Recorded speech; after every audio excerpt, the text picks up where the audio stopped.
buenas tardes, ¿cómo les va?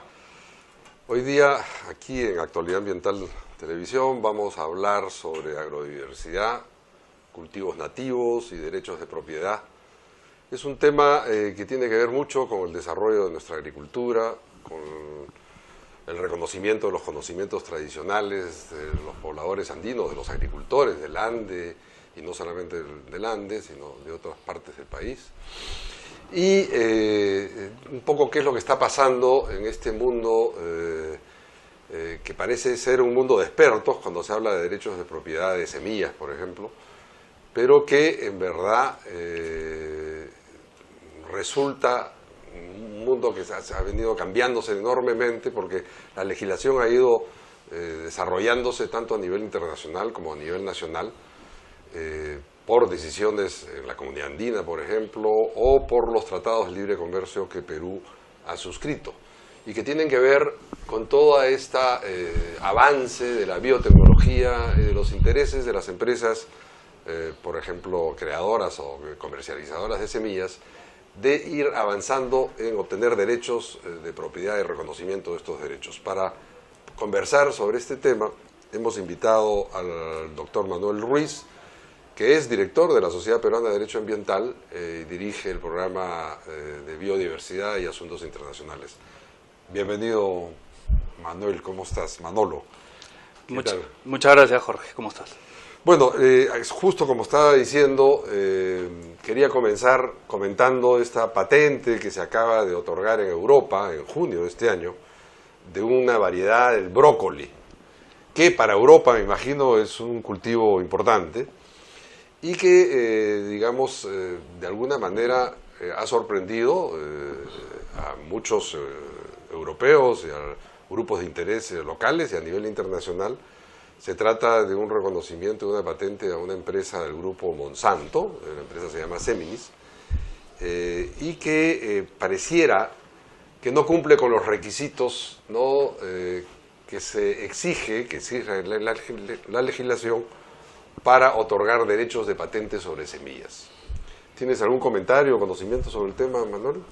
Sí, en realidad esta patente es el resultado de una tendencia que se viene dando desde hace ya casi 2 décadas, ¿no? Las grandes corporaciones productoras de semillas y sus subsidiarias biotecnológicas han intentado a lo largo de estos años obtener derechos de propiedad intelectual, propiedad básicamente, sobre una serie de cultivos. Y este caso del brócoli es simplemente el corolario de una tendencia que, como dije, empezó hace algunos años con la soya, luego se pretendió patentar lo que era el algodón, varios otros cultivos y ahora el brócoli, ¿no? Y el gran problema que tiene esta patente en particular es la amplitud de la patente. Pese a que se trata de una variedad que aparentemente ha sido mejorada, el problema es la amplitud que tiene, que permite proteger más bien todas otras variedades de brócoli con los efectos que eso tiene en el control de los cultivos, ¿no?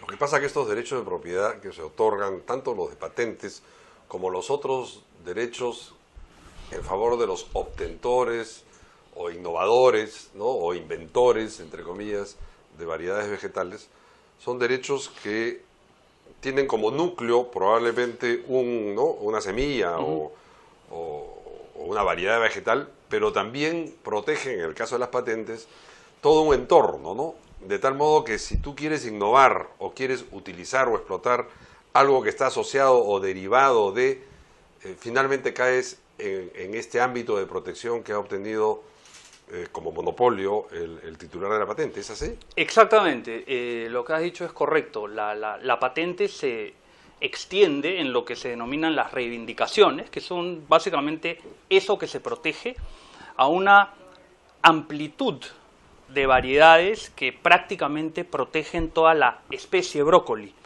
Y eso tiene consecuencias, como dije al comienzo, en las posibilidades de otros innovadores en seguir haciendo innovación, en productores, en producir distintas variedades y en general en lo que significa el mejoramiento de variedades relacionadas con brócoli sin infringir la patente que ha sido concedida, ¿no? En el Perú, ¿cómo estamos? En el Perú, ¿el panorama cuál es? Tenemos el Instituto Nacional de Investigaciones Agrarias, el INIA, que es competente dentro del Ministerio de Agricultura, para promover, ¿no?, el desarrollo de cultivos nativos especialmente y apoyar a la agricultura tanto moderna como la tradicional. Y tenemos una serie de tratados que hemos suscrito y legislación aplicable a esto. ¿Podrías hacernos un panorama de cómo está esto? Sí, en realidad es bien interesante, ¿no? Antes del año 92, en la región andina, incluyendo en el Perú, estaban prohibidas las patentes y los derechos de propiedad intelectual sobre formas de vida, es decir, sobre semillas, sobre innovaciones biotecnológicas. Eso cambió en el año 93, cuando se aprobó una decisión andina, precisamente para proteger lo que son obtenciones vegetales, que es una suerte de patente orientada a variedades vegetales, ¿no?, muy particular. Y lo que ha ido ocurriendo en la región andina y en el Perú es algo que también ocurre en el mundo, es decir, se han ido fortaleciendo los derechos en favor de los titulares y de los propietarios de estos derechos. ¿Por qué? Porque los agricultores tenían ciertos beneficios y también los investigadores o los centros de investigación. Básicamente porque el sistema internacional ha estado haciendo mucha presión y esto se ha visto reflejado muy claramente con la adopción hace algunos años del Acuerdo de Promoción Comercial con los Estados Unidos. Ahí nosotros nos obligamos a dos cosas muy particulares. Una, a generar protección precisamente de variedades vegetales a través de patentes, algo que no teníamos previsto en la legislación hasta antes del acuerdo con Estados Unidos. Y además de eso, nos obligamos también a adoptar el sistema UPOV, de protección de variedades vegetales, que es el sistema de la Unión Internacional para la Protección de Obtenciones Vegetales, en la versión 91, que es una suerte de versión potenciada de derechos de propiedad para los obtentores de variedades vegetales. Claro, para que la gente entienda, estamos hablando de semillas de papa, de maíz, de casi todos los cultivos que conocemos, comerciales y no comerciales, ¿no? O sea, con potencial comercial, pero que tiene que ver mucho con la biodiversidad o agrobiodiversidad. Pero en el caso de UPOV, entonces, que es este convenio internacional que Perú ha debido suscribir porque se ha comprometido dentro del Tratado de Libre Comercio con Estados Unidos, eso implica que en Indecopi se debe haber abierto un área especializada sobre la materia. Sí, en Indecopi hay una oficina especializada en lo que son obtenciones vegetales, que viene operando desde hace ya varios años, y son los encargados de revisar las solicitudes que se presentan para justamente proteger estas variedades vegetales, y luego de un análisis técnico que debe ser realizado por una autoridad competente en la parte más técnica, que en este caso es el INIA, pues se conceden los derechos, ya sea de propiedad intelectual o de obtenciones vegetales en particular. Y esto lo ha venido haciendo Indecopi desde el año 96, más o menos, ¿no? Pero hay una actividad fuerte, o sea, hay muchos solicitantes.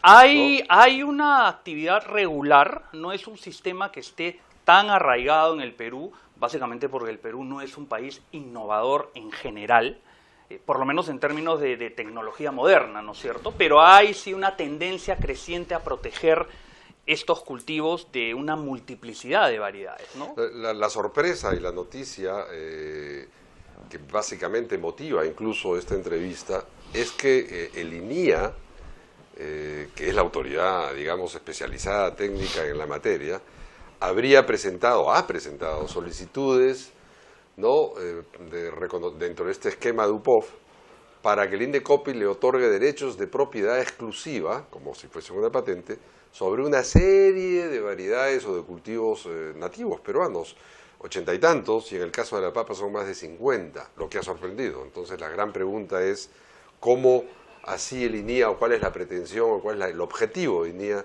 de lograr estos reconocimientos jurídicos que le van a otorgar al INIA, y no necesariamente al titular de ese conocimiento, estos derechos de propiedad.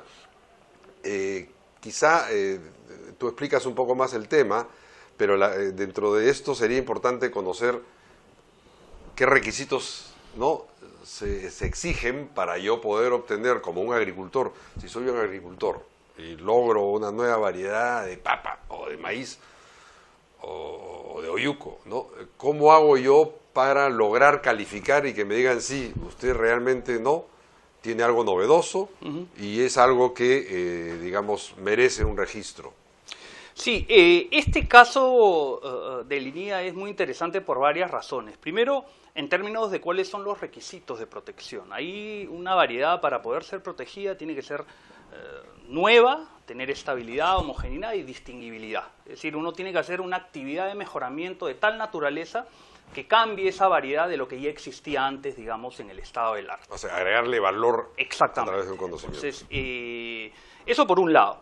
Varias de estas variedades, sobre todo en el caso de papa, son variedades de papa nativa, ¿no es cierto?, que además tienen una historia de innovación que no solamente le pertenece a Linea, sino que detrás de esa innovación incluso se encuentran instituciones como el Centro Internacional de la Papa, que en su momento además puso esas variedades a disposición de Linea para que fueran liberadas, ¿sí?, libremente, para que los agricultores pudieran utilizarlas. Pero además de eso, antes del Centro Internacional de la Papa, uno tiene una historia milenaria de pequeños agricultores que han conservado y desarrollado esas variedades nativas a quienes no necesariamente se les está dando el reconocimiento debido. Ese es un segundo punto. Un tercer punto tiene que ver con, en el Perú existe ya un registro nacional de papa nativa, que justamente maneja el INIA, y que fue creado con la idea de que los cultivos nativos pudieran ser registrados, reconocidos, y no puedan ser objeto de patente o de derechos en el extranjero, digamos. Probablemente que no pudieran ser, digamos, objeto de derechos individuales, monopólicos, ¿no es cierto?, y que sean, digamos, conocidos por la sociedad en su conjunto. O sea, ese registro debería bastar como para lograr el objetivo de proteger esos derechos. Por lo menos en el caso de los cultivos nativos, ¿sí?, salvo que hubiese una mejora sustantiva en las variedades, cosa que aparentemente no se da en estos casos, entonces ese registro de variedades nativas podría ser suficiente para los fines para los cuales les fue creado. Es decir, no es necesario proteger mediante derechos de obtentor estas variedades. Y el cuarto elemento que tiene que ver con la actuación de Linea es un poco lo que tú mencionabas, es decir, cuál es la razón detrás de obtener derechos monopólicos respecto a estos cultivos nativos, ¿no? Y eso es algo que todavía no ha logrado ser explicado, bueno, ¿no?, de manera clara. Pensando positivamente, el INIA lo que debería estar pretendiendo, pero no lo ha dicho, no lo ha planteado, y si fuese parte de su política de, ¿no?, digamos, defensa y de apoyo y de aseguramiento de los derechos de propiedad de los peruanos en general, de los agricultores peruanos, podría haberlo dicho, pero se me ocurre que en un mundo competitivo, donde las empresas presionan para lograr estos derechos, las empresas sobre todo comercializadoras de semillas, y para lograr derechos individuales sobre eso, de repente se está adelantando, quiero pensar bien, para poder cerrarle el paso a pretensiones de terceros. Eso sería lo óptimo, pero tampoco es correcto, porque el INIA después tendría que transferir estos derechos, y son transferibles, a los verdaderos holders, como dicen los americanos, los poseedores de ese conocimiento, ¿no? Sí, ahí hay dos problemas adicionales. Uno es que el INIA es la autoridad técnica para evaluar las solicitudes. Entonces, generan la innovación, pero ¿quién va a evaluar esa innovación? Entonces hay un tema de juez y parte un poco extraño. Y lo segundo que quería comentar es que más bien uno podría quizás pensar no tan bien, en el sentido que la concesión de este tipo de derechos en un contexto en el cual, por ejemplo, los presupuestos institucionales de Linea para investigación se ven reducidos, cuando la caja fiscal reduce la transferencia de recursos para, por ejemplo, lo que es investigación, los bancos de semillas, las estaciones experimentales, bueno, quizás están pensando que con estos derechos se puede en un futuro generar algún tipo de ingreso. Para la investigación.